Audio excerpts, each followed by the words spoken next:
Hello दोस्तों। Hello दोस्तों, कैसे हैं आप सब। हमें उम्मीद होगा कि आप लोग बहुत ही अच्छे होंगे, ठीक है ना।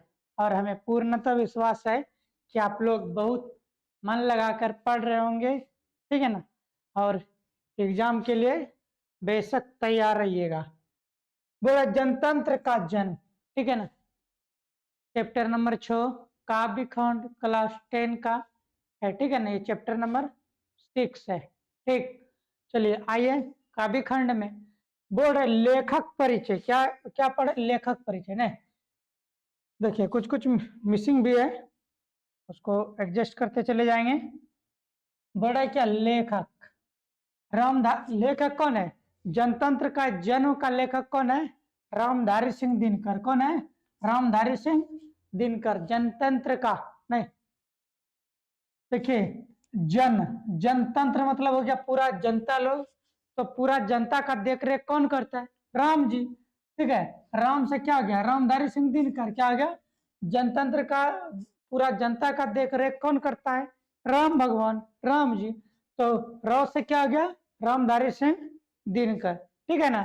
तो रामधारी सिंह दिनकर का जन्म कब, 23 सितंबर 1908 ईस्वी में। कहा 23 सितंबर 1908 ईस्वी में। कहा सिमरिया में। कहा में, सिमरिया बेगूसराय में, ठीक है ना। सिमरिया स्थान में बेगूसराय जिला है। और कौन सा राज्य है, बिहार। पूछेगा किस जिले में, ठीक है ना, जन्म हुआ था रामधारी सिंह दिनकर का। तो क्या बोलेंगे, बेगूसराय जिले में। कहां पे, बेगूसराय जिले में। उनके बाद कब जन्म हुआ था, 1908 ईस्वी। कौन, 23 सितंबर। निधन कब, 24 अप्रैल 1974 ईस्वी। 24 अप्रैल 1974 ईस्वी। 24 अप्रैल 1974 ईस्वी, ठीक है ना। रामधारी सिंह दिनकर का निधन कब हो गया था, 24 अप्रैल 1974 ईस्वी। माता का नाम रे, मनरूप देवी। क्या, मनरूप देवी। माता का क्या नाम था, मनरूप देवी। पिता का नाम रवि सिंह। क्या नाम था, रवि सिंह, ठीक है ना। रामधारी सिंह के पिता का नाम क्या है, रामधारी सिंह दिनकर के पिता का क्या नाम है, रवि सिंह। क्या है, रवि सिंह। माता का नाम मनरूप देवी। नहीं, यहां तक किसी को दिक्कत। चलिए आगे बढ़ते हैं, ध्यान दीजिए। चलिए इनको इधर साइड में लाइए। चल रही, तुम यहाँ रहो। मनरूप देवी नहीं, को यहाँ लाइए। बोल रहे दिनकर जी की प्रारंभिक शिक्षा कहां से हुआ था, ठीक है। कहां से, सिमरिया से। उसका गांव कहां था, सिमरिया, ठीक है ना। उसके प्रारंभिक शिक्षा गांव से और उसके आसपास से, ठीक है ना। गांव के आसपास में जहां स्कूल होगा वहीं से। पूछेगा रामधारी सिंह दिनकर का प्रारंभिक शिक्षा कहां से हुआ था, उनके गांव से। कहां से, उनके गांव के आसपास से। कब, 1928 ईस्वी। 1928 ईस्वी। कब, 1928 ईस्वी में उन्होंने मोकामा घाट रेलवे हाई स्कूल से मैट्रिक किया। पूछेगा रामधारी सिंह दिनकर ने मैट्रिक कब किया, तो 1928 ईस्वी। 1928 ईस्वी। कहां से, मोकामा घाट रेलवे हाई स्कूल। मोकामा घाट रेलवे हाई स्कूल मैट्रिक की परीक्षा। और 1932 में ईस्वी में, ठीक है ना, पटना कॉलेज से इतिहास से बीए किया। पूछेगा क्या रामधारी सिंह दिनकर ने बीए कब किया था, 1932 ईस्वी। कब, 1932 ईस्वी। कहां से, पटना से। कहा, पटना। किससे किया था बीए, इतिहास से। किससे, इतिहास से किया था बीए, ठीक है ना।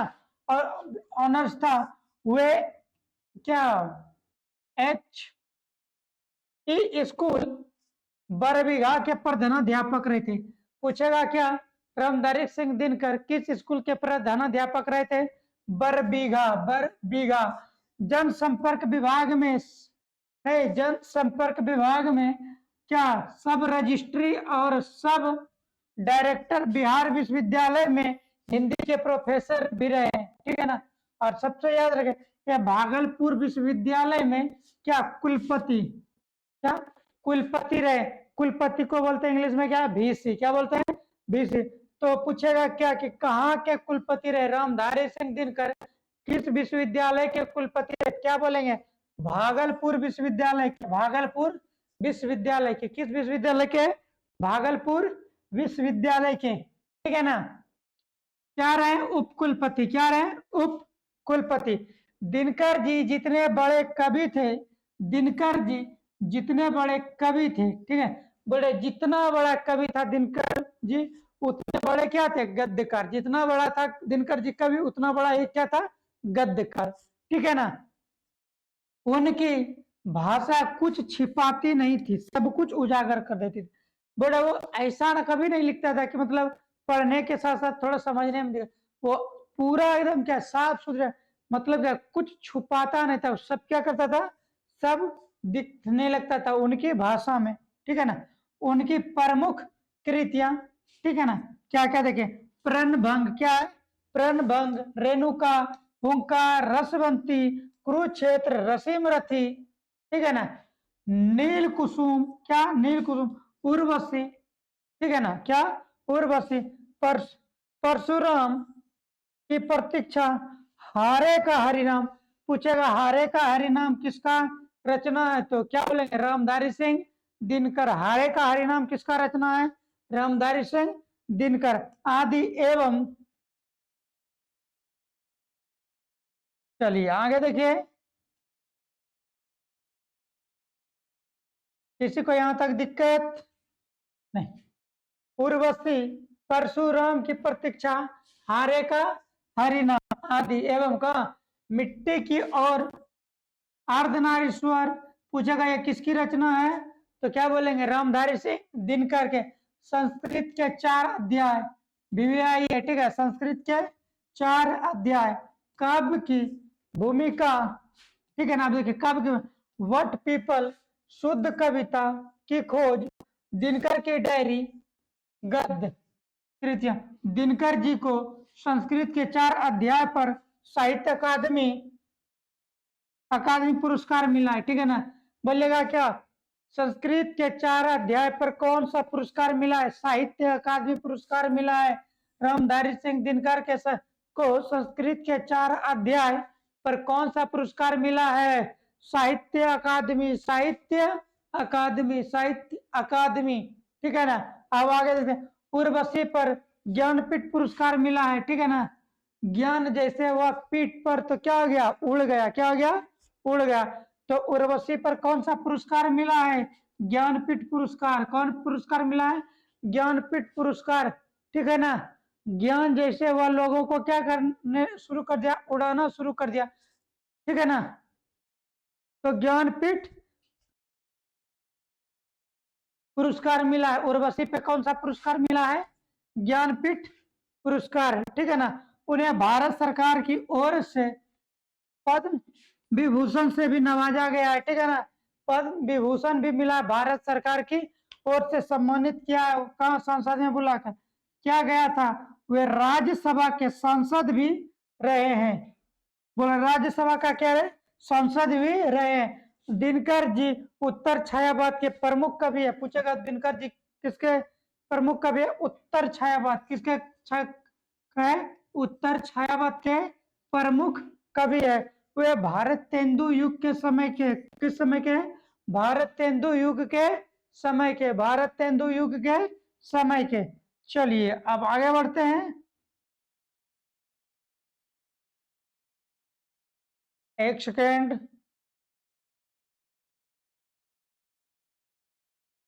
चलिए थोड़ा सा वेट कीजिए।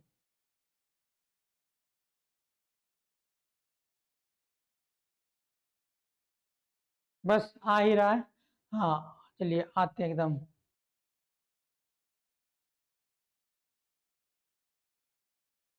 क्या क्या आ जाता है रे,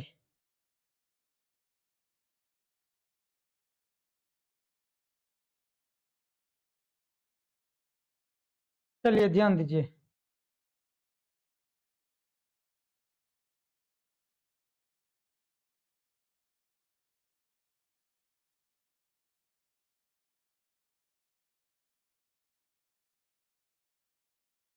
चलिए, बोला जनतंत्र क्या, जनतंत्र।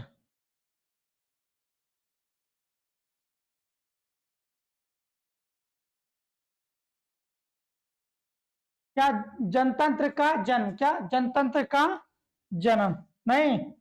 चलिए ध्यान देना, एकदम बढ़िया से समझने का भी प्रयास करते हैं।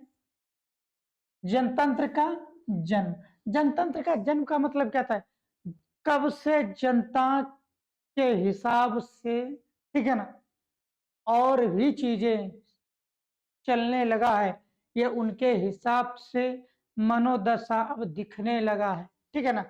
बोले सदियों की ठंडी बुझी राख सुगबुगा उठी। अच्छा, ये सदियों की बुझी ठंडी राख कौन है? बोले जो सदियों से जो जनता चुपचाप सहन कर रही थी, ठीक है ना,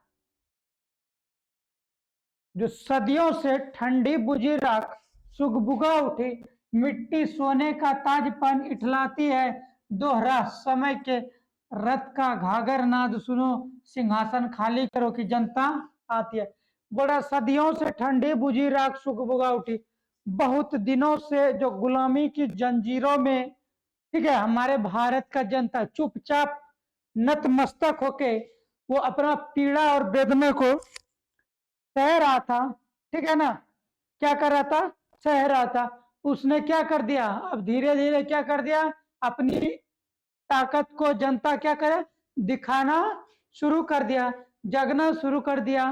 क्या अब हमें देश को आजाद करना बहुत जरूरी है। तो क्या सदियों की ठंडी बुझी राख सुबह उठी, नहीं, जनता के मन की भावना में उजागर हो गया है, अब क्या करना है, लड़ना है। मिट्टी सोने का ताज पहन इठलाती है, ठीक है, दोहरा समय के घाघर नाद सुनो, सिंहासन खाली करो कि जनता आती है।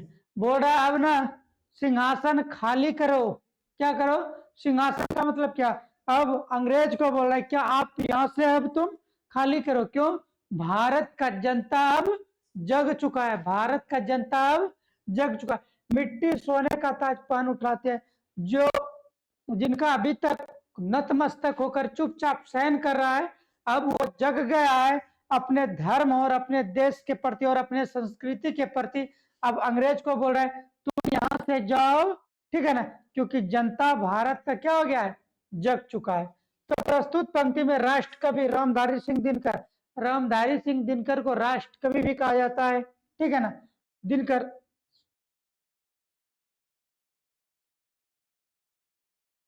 चलिए, रामधारी सिंह दिनकर द्वारा रचित पाठ का क्या बोल रहा है, जनतंत्र के जन्म से लिया गया है, ठीक है।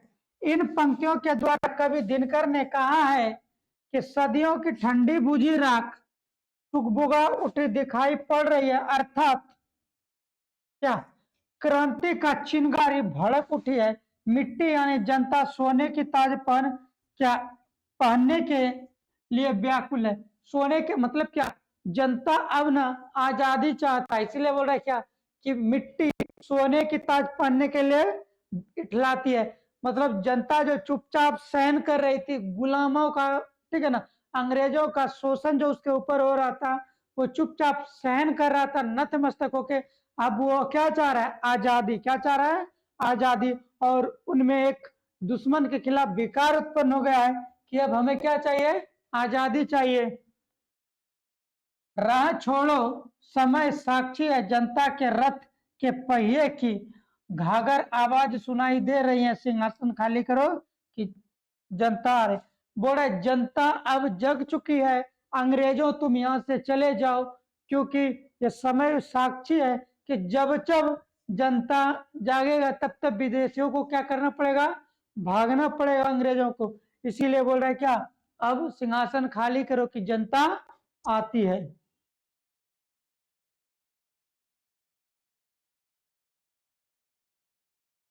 चलिए आगे बढ़ते हैं।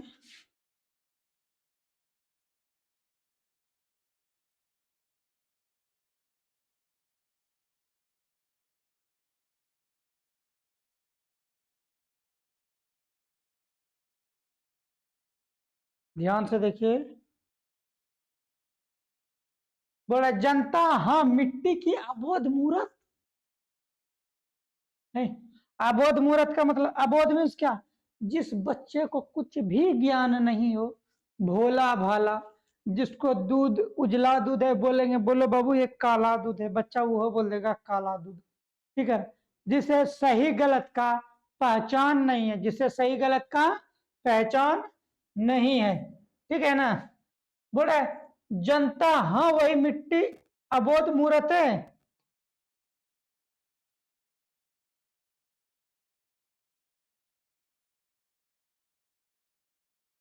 बोला जनता हाँ मिट्टी की अबोध मूर्त है, वही जाड़े पाले की कसक सदा सहने वाली, जब अंग अंग में लगे सांप हो चूस रहे, तब भी न कभी मुंह खोल दर्द कहने वाली। बोले जनता हाँ वही जनता जो अबोध मूर्त के समान है। नहीं, उसने तो सिर्फ जनता का भोलेपन देखा था, अंग्रेजों ने क्या देखा था, जनता का भोलापन, इसीलिए वो बोल रहा है क्या, अच्छा अच्छा वही अबोध मूर्त, नहीं अच्छा अच्छा वही अबोध मूर्त, मिट्टी की अबोध मूर्त।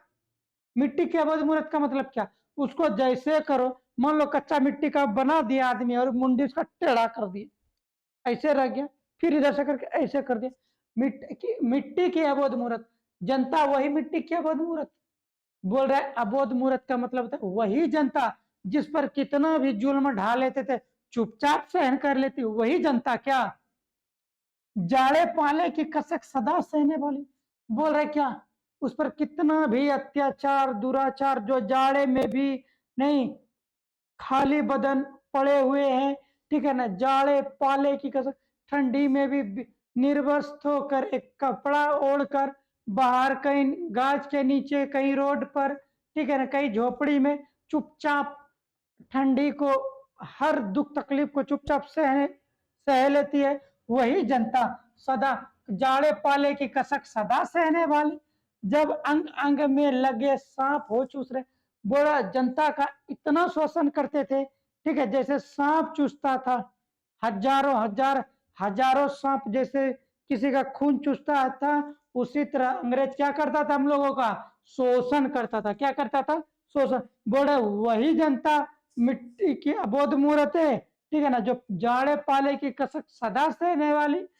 बोला क्या, जिसके ऊपर जितना भी अत्याचार कर लो आह तक नहीं भरता था, चुपचाप क्या कर लेता था सन, वही जनता क्या तब भी ना कभी मुंह खोल दर्द कहने वाले। बोला उसके ऊपर कितना भी अत्याचार करते थे, कितना भी दुराचार करता था, फिर भी कभी मुंह खोलकर विरोध नहीं करता था।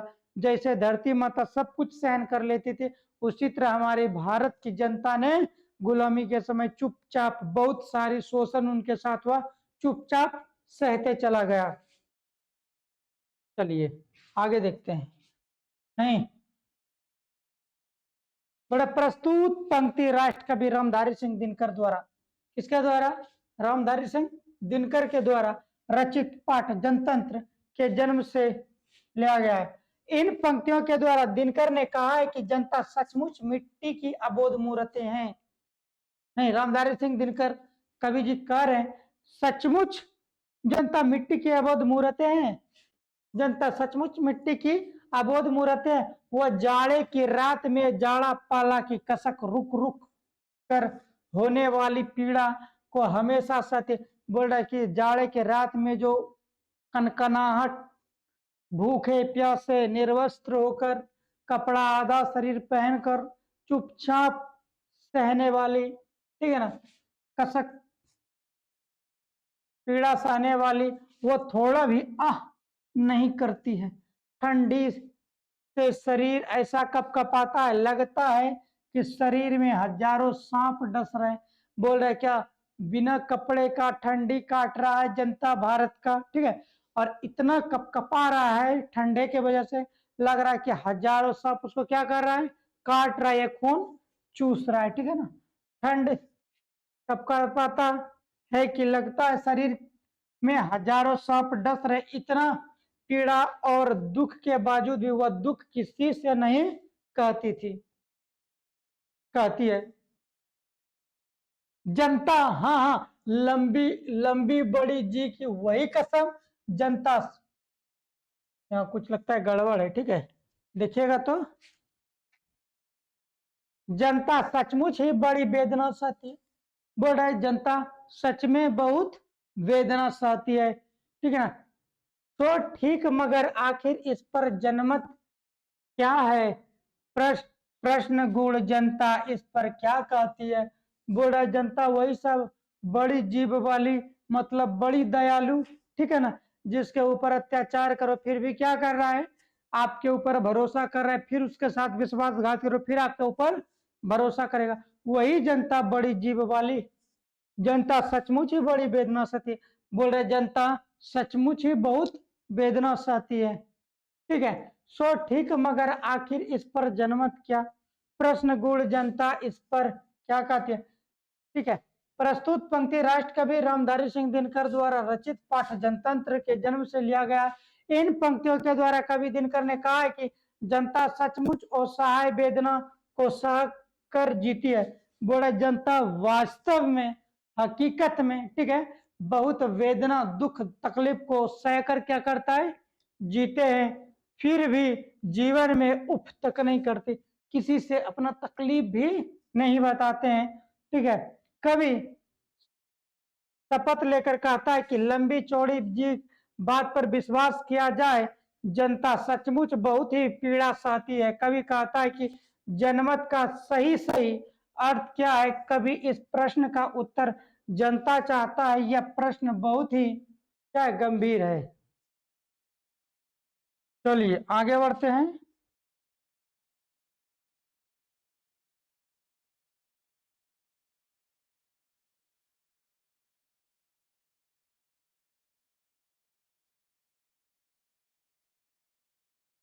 अच्छा, ये तो हो गया था ना।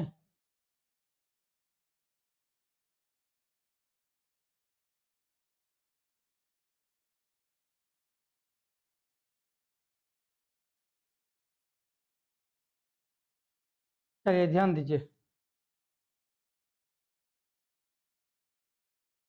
बोले मानो जनता फूल जिसे एहसास नहीं।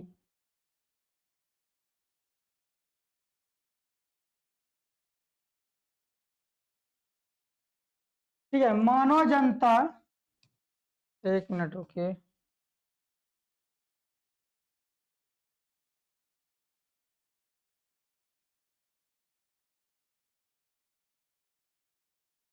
मानो जनता फूल जिसे एहसास नहीं, जब चाहो तभी उतार सजा लो दोनों दोनों में, अथवा कोई दुधमुही जिसे बहला के जंतर मंतर सीमित हो चार खिलौने। बोला क्या? मानो जनता फूल। बोला क्या मान रहा है? फूल जैसा, ठीक है, जब चाहो उतार सजा लो, ठीक है ना। कभी फूल को क्या मरकी पर सजा दो, कभी फूल को, ठीक है, नेता पर चढ़ा दो, कभी फूल को भगवान पर चढ़ा। अच्छा वही, अच्छा वही जनता जिसे फूल जिसे एहसास नहीं, नहीं, जब चाहो तभी उतार सजा लो, जब मन करे वैसे उसका इस्तेमाल कर दो। वही जनता क्या? वही वही जनता क्या जिसका मन करे जैसे इस्तेमाल कर लो, ठीक है। अथवा कोई दुधमुही जिसे बहलाने के जंतर मंतर सीमित हो चार किलो। अच्छा, वही दो चार लोभ दे देंगे और जनता मतलब बहल जाती है। उसके साथ हम वर्षों वर्षों से शोषण कर रहे हैं, और जैसे उनको जब बहलाना फुसलाना रहे तो एक दो क्या उनको सुविधा प्रदान कर दिए, ठीक है, जो मान जाता है वो वही वही जनता क्या, ठीक है। लेकिन वो जनता नहीं है वास्तव में, ठीक है ना, ठीक है ना। चलिए, इन पंक्तियों के द्वारा कवि ने जनता को फूल के समान देखने और समझने को कहा है। कवि कहता है कि जनता फूल नहीं है। अब कवि बता रहे हैं कि जनता कोई फूल नहीं है, जनता कोई फूल नहीं है जिसे चाहो जहां से तोड़ो और कहीं और चढ़ा दो। जनता कोई दुधमुही सांप नहीं है, समान नहीं देखने और समझने कहा है। कवि कहता है कि जनता फूल नहीं,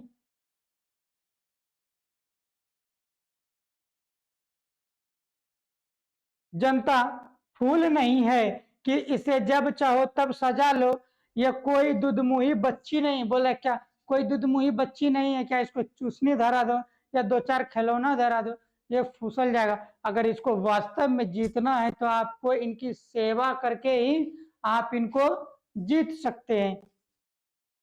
चार खिलौने देकर बहला दो, जनता की हृदय सेवा और प्रेम से जीता जीता जा सकता है। बोले जनता कोई फूल नहीं है जो तुम यहां से लाकर कहीं और चढ़ा दो, ठीक है ना, जैसे चाहो वैसे सजा दो।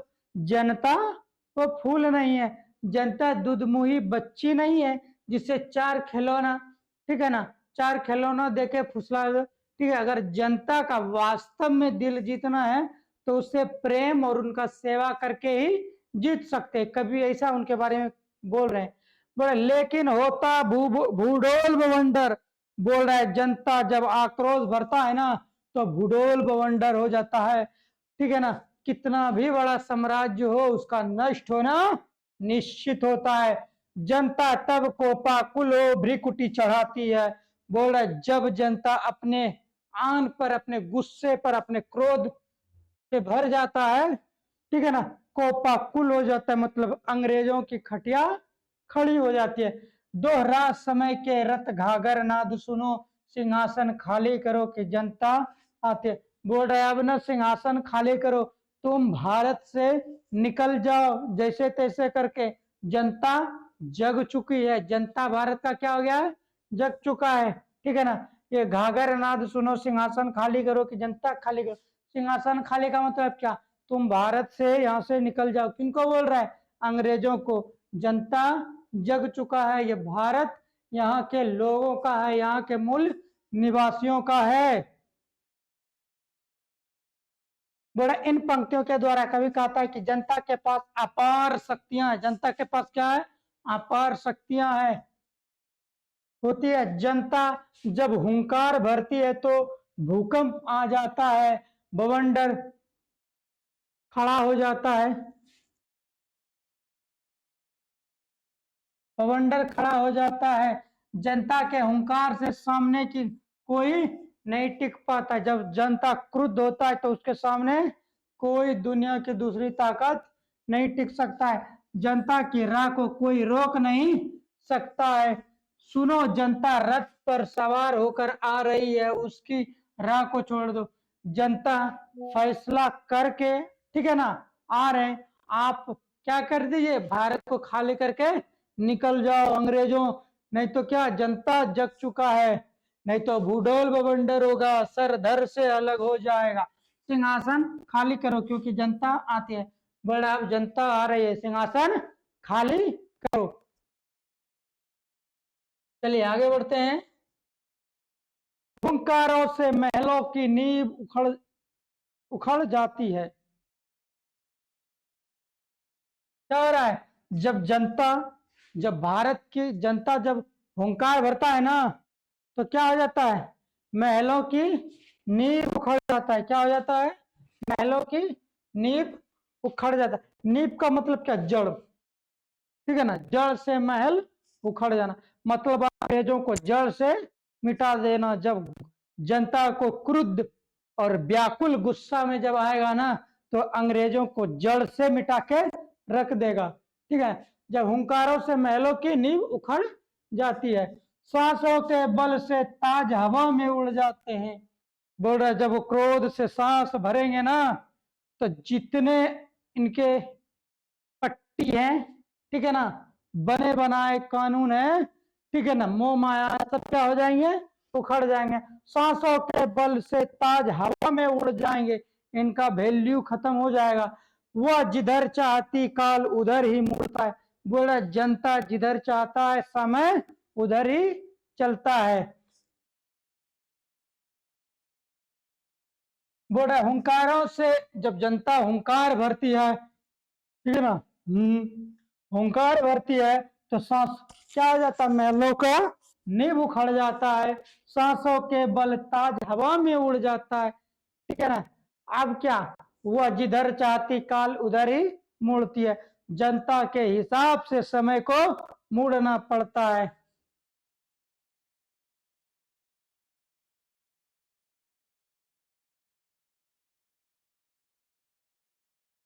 इन पंक्तियों के द्वारा, अभी जो पढ़ा उधर, इन पंक्तियों के द्वारा कवि दिनकर नहीं, दिनकर ने कहा है कि, दिनकर जी ने कहा कि जनता हुंकारों से नहीं, जनता की हुंकारों से, जनता की ललकार से महलों की नींव उखड़ जाती है, नहीं उखड़ उखड़ जाती है। जनता के सांसों के बल से राज मुकुट हवा में उड़ते हैं। समय में वह शक्ति नहीं जो जनता की राह को रोक सके। बोला समय में वो ताकत नहीं है जो जनता के रास्ता को रोक ले। जनता जैसी चाहती है समय भी वैसा ही करवट लेती है। बोल रहा क्या, समय भी जनता के हिसाब से करवट लेते हैं। अबोध शक्तियां शास्त्र शब्द का अंदर अंदर बीता गवाक्ष अंबर अंबर के दहके जाते हैं, या और नहीं कोई जनता के स्वप्न अजय चीते तिमिर का वक्ष उमड़ते हैं। बोल रहा अबदों शब्दियों शास्त्र, एक सेकेंड रुकिए,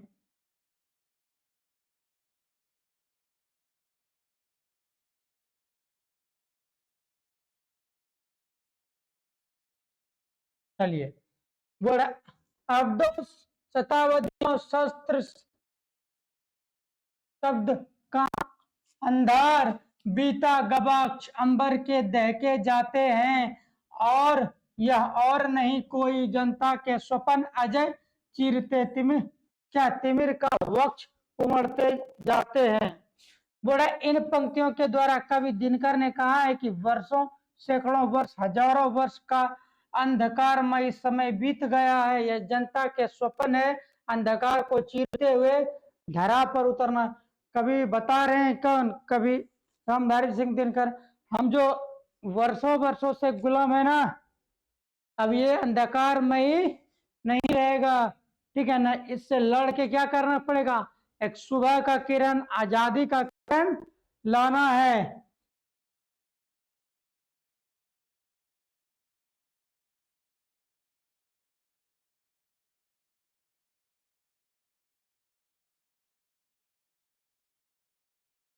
चलिए ध्यान दीजिए। बोले सबसे विराट जनतंत्र जगत का आप पहुंचा।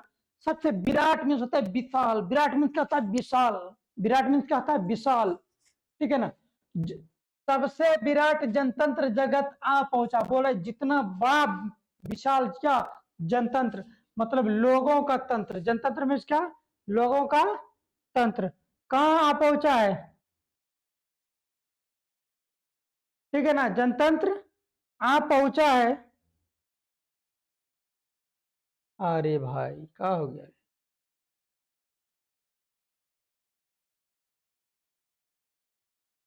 ठीक है। 33 कोटि हित सिंहासन तैयार करो। बोले भारत में ना जनतंत्र, आजादी के बाद, अब आजादी, गुलामी को छोड़कर अब आजादी के माहौल, ठीक है ना। बोल रहे क्या, सबसे बड़ा विराट जनतंत्र जगत का पूजा। बोले जितना संसार में सबसे बड़ा जनतंत्र, लोकतंत्र कहाँ है, भारत में। बोला सबसे बड़ा जनतंत्र आ पहुंचा है। 33 कोटि हित सिंहासन तैयार करो। बोला अपना 33 करोड़ के लिए सिंहासन तैयार करो, 33 करोड़ के हित में, मतलब क्या, भारत का जो 33 करोड़ लोग है उसके हित में सिंहासन तैयार किया जाए। आज राजा का अभिषेक नहीं बल्कि प्रजा का होगा, ठीक है ना।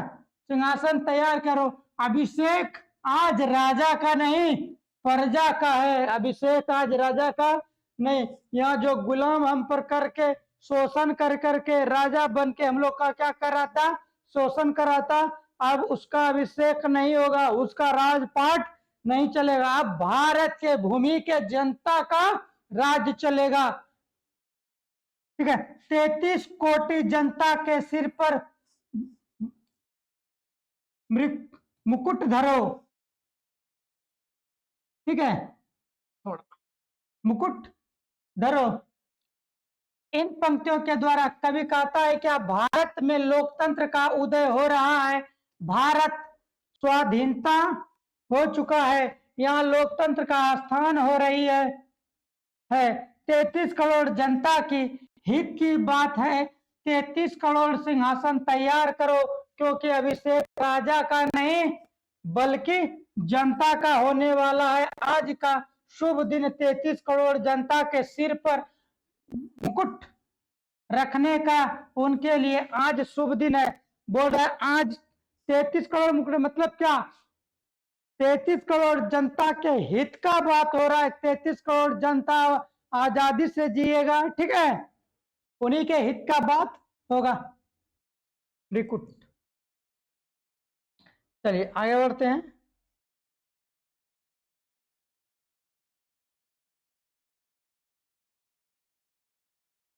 आरती, हाँ,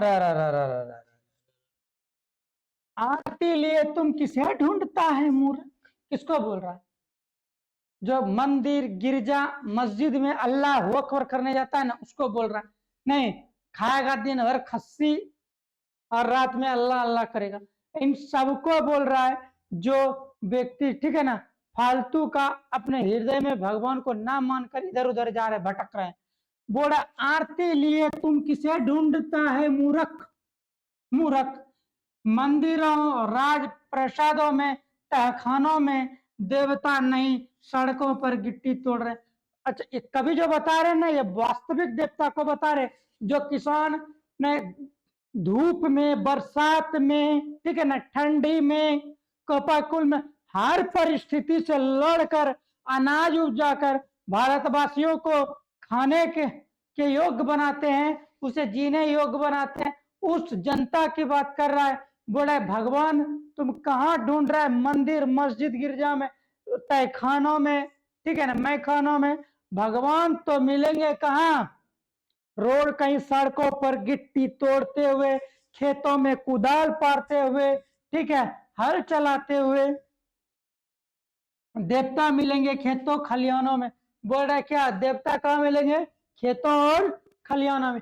यहाँ जो देवता किसे बताया गया है? आम पब्लिक, किसान को। किसको? किसान को, जनता को, ठीक है ना। चलिए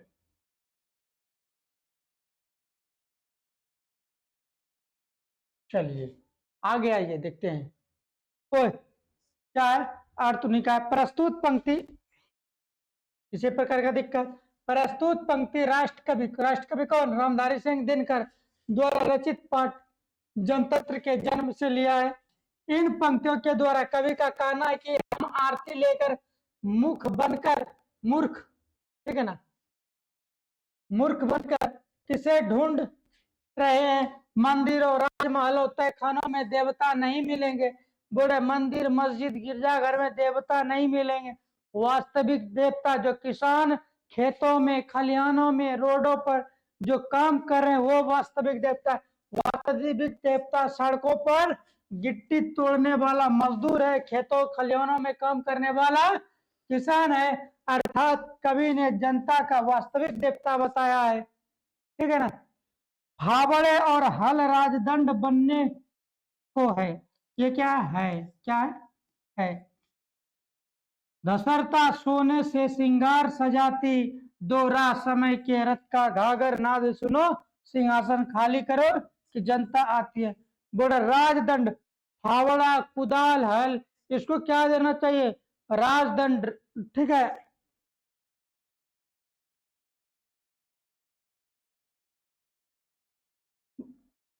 कहाँ चला क्या रे? बोले फावड़े और हल राजदंड बनने को है, ठीक है ना। इसको क्या बनाना है? राजदंड।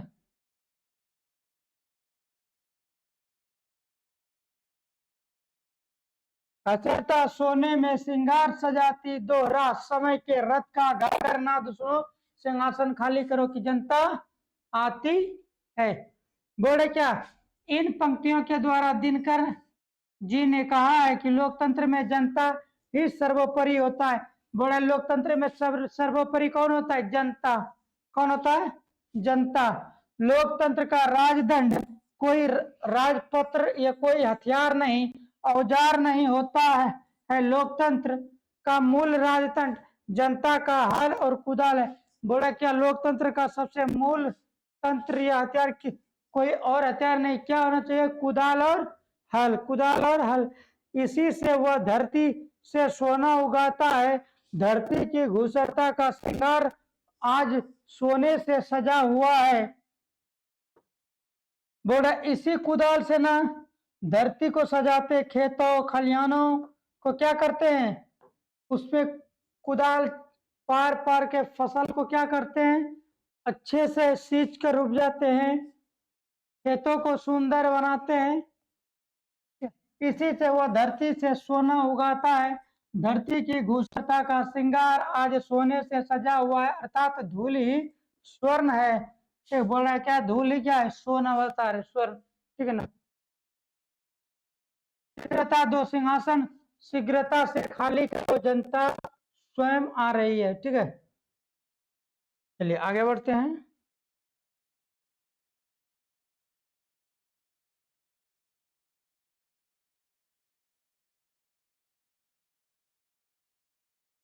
चलिए हो गया इस वीडियो में दोस्तों यहीं तक, ठीक है ना।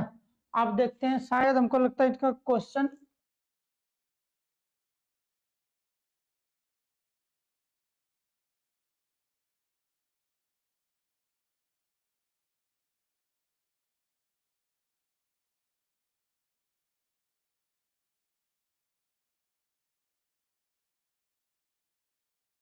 नहीं है। चलिए तो दोस्तों इस वीडियो में यहीं तक, अब फिर मिलेंगे अगले वीडियो में।